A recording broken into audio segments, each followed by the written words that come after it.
저는 오늘 다음과 같은 순서로 말씀드리겠습니다.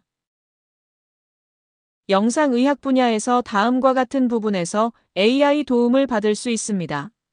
그렇지만 초음파 분야로 한정시키면 이 두 가지는 해당되지 않습니다. 가장 많이 연구된 분야는 진단 성적에 관한 것입니다. AI 성능을 보는 연구는 연구 디자인이 결과에 영향을 끼칩니다. 또한 상용화된 기기를 정착하기 위해서는 이 연구와 같은 과정을 거치면 도움을 받을 것 같습니다. 이 연구는 사이넷이라는 AI 알고리즘을 개발 후 세 종류의 테스트를 진행하였습니다. 첫 번째 테스트에서는 12명의 영상의학과 의사가 2185개의 영상을 보고 분석하였고 동일한 숫자의 영상을 사이넷도 분석했습니다.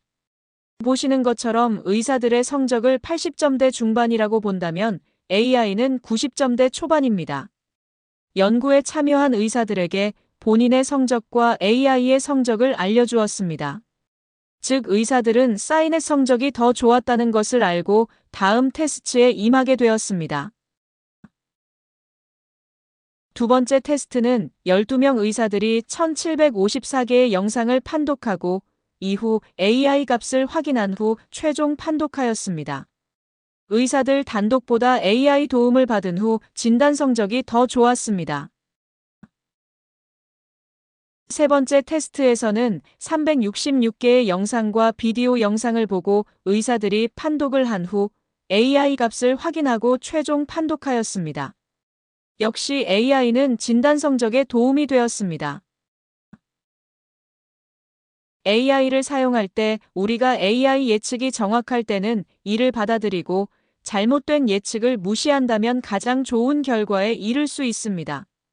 그렇지만 현실에서는 잘못된 AI 결과가 잘못된 최종 진단에 이르게 할 수 있습니다.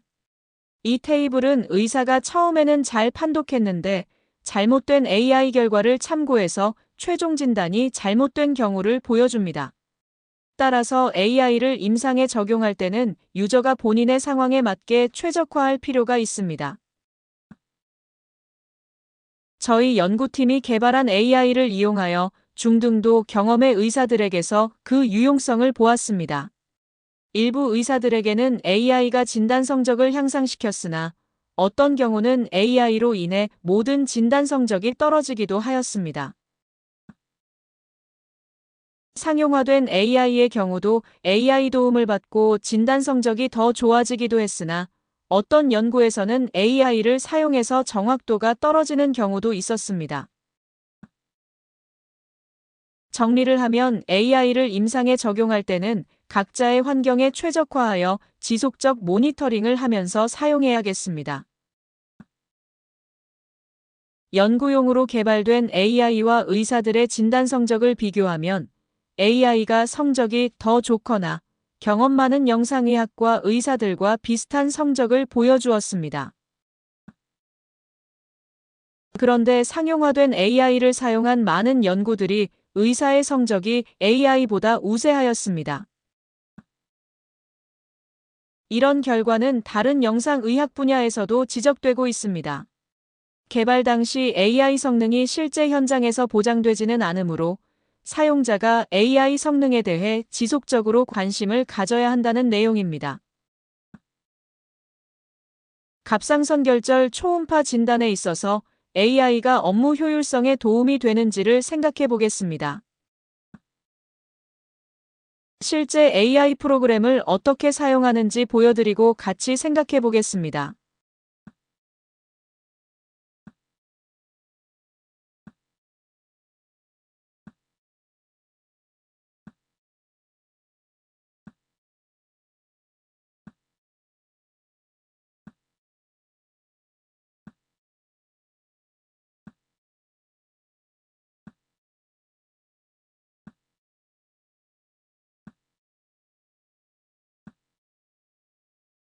지금 보셨던 영상은 20초 정도입니다.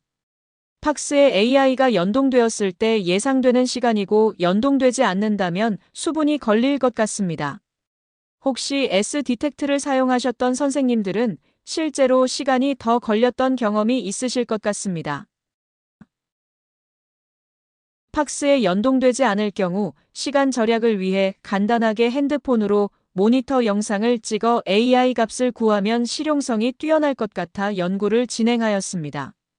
팍스에서 다운받은 질 좋은 영상과 핸드폰으로 모니터를 찍은 다소 질 떨어지는 영상을 이용했을 때 AI 값을 이용한 진단적 차이는 없었습니다.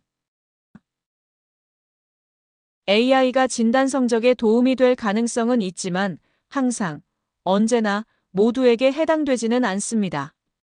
그런데 다른 눈에 보이는 이득이 아직 뚜렷지 않아 현재로서는 다양한 각도에서 고민이 필요하겠습니다.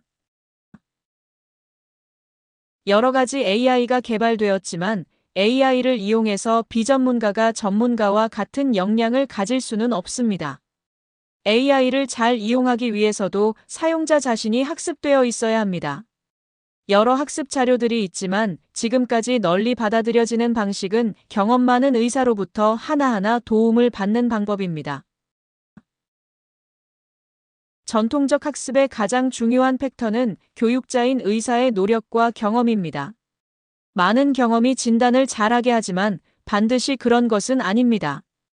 또한 교육자가 시간을 내고 노력해야 하는데 현실적으로 어려운 경우도 많습니다. 따라서 충분한 교육을 받을 수 없는 상황에서 피교육자의 자발적 학습이 도움이 되는지를 연구하였습니다. AI 학습은 질 좋은 많은 양의 데이터가 있으면 비교적 좋은 성과를 보입니다. AI는 트레이닝 과정에서 미션에 대한 보상이 이루어지는데 동일한 보상 프로그래밍까지는 어려워. 단지 질 좋은 많은 양의 데이터가 사람한테 주어진다면 학습에 도움이 되는지에 대한 3가지 종류의 연구를 진행하였습니다. 첫 번째 연구는 6명의 대학생들이 다른 정보 없이 세라 알고리즘을 만들 때 사용된 약 1만 3천 개의 영상을 암인지 아닌지에 대한 정보만을 가지고 학습하였습니다. 사람은 피로에 의해 학습이 영향을 받을 수 있어서 매일 3,000개 또는 4,560개를 학습했고 이를 3번 반복하였습니다. 평균 약 30시간 소요되었고 진단 성적이 향상되는 추세를 보였습니다. 이 연구에 참여한 학생들의 경우 열심히 노력하여 얻는 개인적 이득이 없기에 진단 성적 향상에 제한이 있겠다라는 생각을 하였습니다. 두 번째와 세 번째 연구는 관심 있는 전공의 선생님들을 대상으로 동일한 학습 및 테스트 자료를 이용하였습니다. 학생처럼 많은 시간을 할애하기는 어렵기에 첫 번째 연구에서 진단 성적을 가장 올렸던 한 개의 셋, 3,000개의 영상을 이용하였습니다. 초음파에 약간의 경험이 있는 영상의학과 전공의와 경험이 거의 없는 타과 전공의 선생님들로 구분하였습니다. 비경험자들의 경우 3,000개의 영상을 한 번 학습할 때는 진단 성적 향상이 없었는데 3번 학습 후 진단 성적 향상을 보였습니다. 약간의 초음파 경험이 있는 영상의학과 전공의 선생님들의 경우 3,000개의 영상을 한 번 셀프러닝한 후 그리고 전통적 1:1 학습을 한 경우 모두 의미 있게 진단 성적이 향상되었습니다. 학습을 하는 시간을 대략 생각해보면 암이냐 아니냐의 정보만 주어진 영상 하나를 1초를 보는 것은 너무 길고 0.5초 또는 그 이하의 시간이면 충분할 것 같습니다. 3,000개를 학습하는데 25분, 3번 학습한다면 1시간 반 정도의 시간이 소요될 것 같습니다. 이 방법은 전통적 학습 방법을 대체할 수는 없겠지만 특정 환경에서 여건이 안 되는 경우 피교육자의 자발적 학습이 어느 정도의 효과가 있음을 보여주고 있습니다. 이 연구들에 사용된 자료들은 제 유튜브에 있으니 혹 필요하시면 도움을 받으시기를 권합니다. 초음파 검사의 오퍼레이터 디펜던시가 AI에 미치는 영향에 대해 생각해 보겠습니다. 이 결절은 초심자가 암처럼 사진을 찍었고 크기는 작으나 갑상선 후면에 붙어 있어 FNA를 하자는 경우가 많을 것 같습니다. 그런데 경험자가 같은 혹을 검사하니 대부분 물이고 주변에 약간의 고형 부분이 있습니다. AI도 우리가 보는 그대로의 수치를 보여줍니다. 초음파 검사는 찍힌 영상을 판독하는 검사가 아니라 검사자가 실시간 초음파를 통해 그 질환을 보여주는 대표적인 영상을 남기는 검사로 AI 유저도 이를 잘 알고 있어야겠습니다.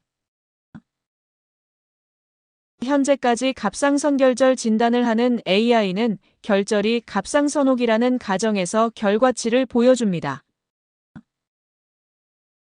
외부 사진을 보면 거대 석회화가 있는 갑상선혹으로 판독할 것 같습니다. 그런데 초음파를 직접 해보니 이 결절의 대표적 사진은 아래입니다. 특히 초음파의 링다운 아티팩트가 이 질환을 가장 잘 표현하기에 이런 사진을 남겼습니다. 이 아티팩트로 인해 이 에코제닉 병변은 석회화가 아니라 공기임을 알려주게 됩니다. 피리폼 사이너스 피스툴라였습니다. 갑상선 결절이 아니므로 AI가 제시하는 값은 의미가 없습니다. 다양한 식도 계실의 사진입니다. 초음파를 보신다면 모두 진단 가능하실지요? 갑상선 결절이라는 생각을 하지 못한 상태에서 이렇게 AI 값이 높다면 검사자의 잘못된 확신을 강화하여 더욱 침습적인 검사에 이를 수 있으니 주의해야겠습니다.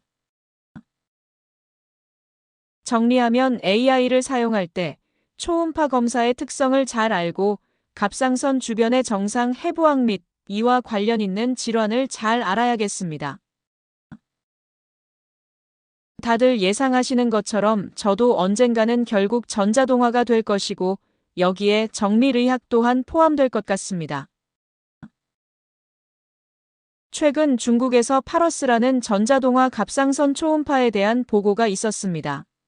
로보팔 같은 기계가 초음파 검사를 하고 결절을 찾고 분석까지 하는 전자동화 시스템입니다. 임상적 검증은 19명 환자들에서 진행하였습니다.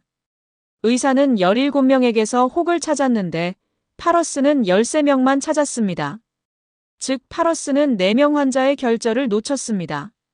결절의 해석에 있어서 의사와 파러스는 많은 경우 비슷했고 한 개의 결절에서는 차이가 컸습니다. 초음파에서 결절의 디텍션 경우 사람도 모든 결절을 다 찾지는 못합니다. 검사자의 경험과 지식이 결절을 찾는데도 영향을 미칩니다. 이 환자는 타 병원에서 측경부에 만져지는 혹이 있어 물만 뺐는데 이후 또 커져서 본원에 왔습니다. 당시 외부 병원의 초음파 사진, 초음파 기록, 그리고 환자가 들은 내용 모두에서 갑상선에 혹은 없는 것으로 파악하였습니다.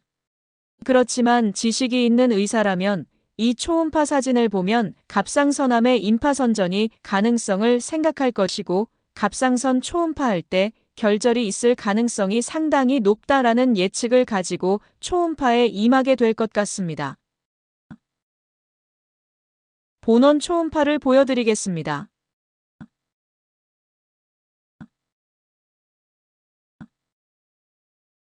뭘 찾으셨는지요? 사실 초음파에서 갑상선암을 찾기 쉽지는 않았습니다.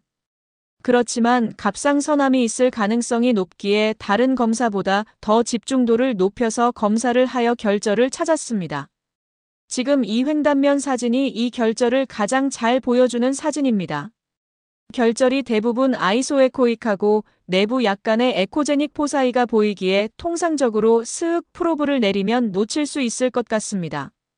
종단면 사진에서 너무 또렷이 암처럼 보여서 어떻게 저런 결절을 초음파에서 놓칠 수 있을까라고 생각하시겠지만 이 사진은 정말 보여주기 위해 최선을 다해 남긴 초음파 사진입니다.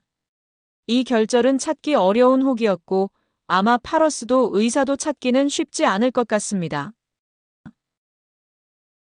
초음파에서 보이는 사람 눈으로 분석한 갑상선암의 여러 형태적 특성이 예후와 연관이 있다는 여러 보고들을 한 바 있습니다. 그렇지만 유관적 분석이어서 객관성과 재현성에 한계가 있습니다. 이후 객관적인 라디오믹스나 AI 값을 이용하여 여러 임상인자와의 연관성을 규명하였습니다. 조금 더 나아가서 저희 연구팀은 유관적 분석인 초음파의 렉시콘과 딥러닝 기반 AI 값이 갑상선 유두암의 분자 생물학적 특징과 종양 미세 환경을 나타내는 것을 규명하였습니다.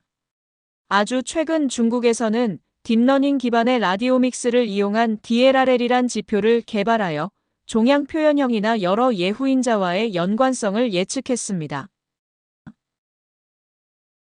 영상의학 분야에서 2024년 발간된 문헌을 보시면 다양한 파트에서 인공지능을 사용하여 이런 다양한 벤더를 어떻게 잘 인테그레이션할 것인가에 대한 고민을 발표할 정도로 인공지능은 깊숙이 많이 사용되고 있습니다. 그렇지만 다행인지 불행인지 초음파를 이용한 갑상선 결절 검사의 경우 앞서 말씀드린 여러 제한점으로 인해 임상적인 적용이 다른 진단기기보다 훨씬 뒤에 이루어지지 않을까 생각합니다. 현 시점에서 인공지능을 사용하신다면 앞서 말씀드린 여러 장단점을 잘 고려해서 임상에 적용하시는 것이 필요하겠습니다. 감사합니다.